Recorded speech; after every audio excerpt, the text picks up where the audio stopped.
Hi, it's Steve Shalaby, your mortgage broker and realtor for life. Today is Monday, March 30th, 2020, and it's my favorite day of the week, Mortgage Monday.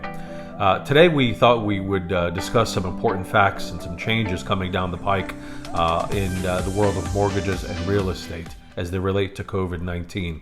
And the best way I thought I would do this would be to go ahead and present this in the same way that Clint Eastwood might do something like this, and that would be the good, the bad, and the ugly.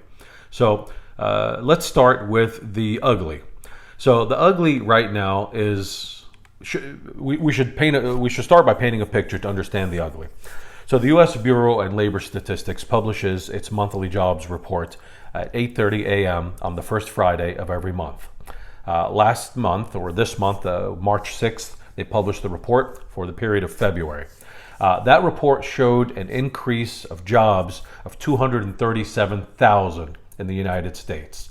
Unemployment rate was 3.5%, relatively unchanged over the past 6 months, where it's been fluctuating between 3.5% to 3.6%. That represents about 5.8 million Americans that are without a job. These are the lowest rates we've seen in our country's history, among the lowest rates we've seen in the country's history. And as a result, stock markets have been flourishing and everything has been peaches and cream. Fast forward to this Friday. So this Friday, April 3rd, will be the jobs report for the month of March. That report, I suspect, is not going to be pretty. There are some estimates of an increase of 3 to 10% of unemployment, which is a very, very big deal. If it reaches that high end, that would put us at the roughly 50-year high mark of unemployment, if not more. If the economy isn't reined in the next month or two, it could be very bad. Why? Because what follows unemployment is mortgage default. And suffice it to say that mortgage default is not good for anyone at any level. So let's leave the speculation aside for now. That's the ugly. Now let's talk about the bad. The result of these fears is usually acted on immediately by the secondary mortgage market. These are the folks that buy mortgage-backed securities as investments. The fear here, or the risk here, is if you are a secondary mortgage buyer and you want to buy, say, $25 million in mortgage-backed securities, and there could be anywhere between 3 and 10% of those mortgages going into default in the next 30, 60 days. Well, why would you risk your money? You wouldn't. You would take your money to safer harbors and you wouldn't buy mortgage-backed securities. So that's going to cause a lot of bad things. Just this past week alone, we've seen jumbo mortgages and non-QM mortgages, which are the loans that we do for people that can't verify income with bank statements and things like that. They've all but disappeared from the markets just this past week. We've also seen minimum credit score requirements jump on government loans. So on FHA loans, we used to be able to do loans with credit scores as low as 550 or 580, depending on the lender.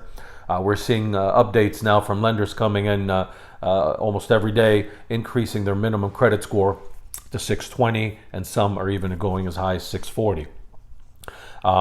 This is bad because at some point, government lending is not going to be the good deal that it is now. FHA loans traditionally have been great options for first-time home buyers, people who have higher debt-to-income ratios, people who have some credit challenges, and as the secondary mortgage market begins to reel from these unemployment numbers and reduces their interest in this type of investment, there's not going to be an outlet for it, and at some point you're going to see people opting for conventional loans, which is, I've always said, is a much better deal, but you won't be able to qualify for the FHA loan, which is a concern. So that's the bad. Let's talk about the good. There is some good. So March 16th, the Federal Reserve announced that they're reducing prime rate to almost 0%. That's going to affect you, although it doesn't affect mortgage rates. It affects home equity lines of credit. It affects credit cards. It affects many things with revolving lines of credit like that. They also announced that they're going to basically reinstate quantitative easing. You may recall that term, which is where they basically the federal government buys these mortgage-backed securities. So if the private sector is not buying them, the government's going to buy them. They pledged $700 billion to purchase mortgage-backed securities. This was back on March 16th. So that's both very, very good news. They're being very, very proactive in helping control the free fall of the economy. The next thing is they just announced this $2 trillion Relief Act. And that's going a long way to put money directly into the hands of the workers. And that's what we want. We want people to continue to make their mortgage payments. We want them to continue to buy and spend. And by putting money directly into their hands, some people may agree or disagree with it. I think in the end, there could be some positive results from it.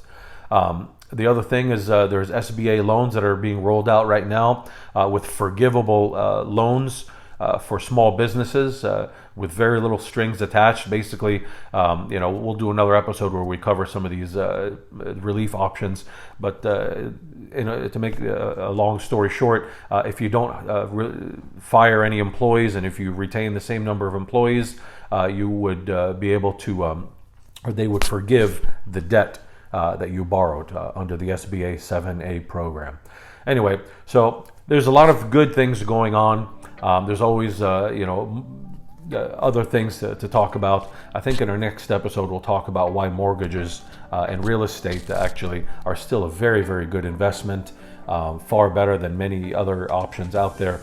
But for now, let's focus on the good. Let's help one another as friends and as neighbors.